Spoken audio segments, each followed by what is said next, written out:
Forum Pemuda Wajo, FPW, gandeng Koramil 140610 dan Polsek Pitumpanua Tanam Mangrove di lingkungan Adinge, Kelurahan Tobaraka, Kecamatan Pitumpanua, Sabtu, 25 Januari 2025.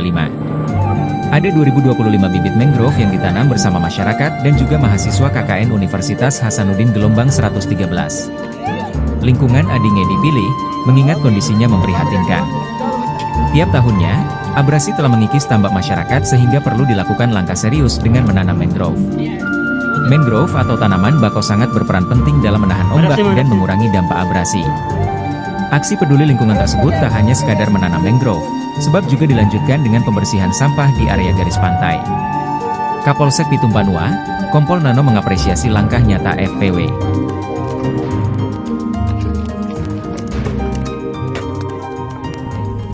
Ya, ini satu kegiatan penanaman mangrove untuk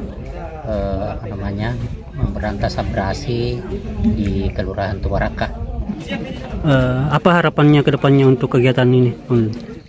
Mudah-mudahan ada perhatian dari pemerintah atas supaya abrasi ini tidak terjadi lagi di Tobaraka,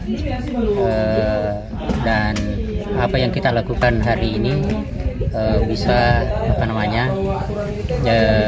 mengatasi keluhan-keluhan masyarakat untuk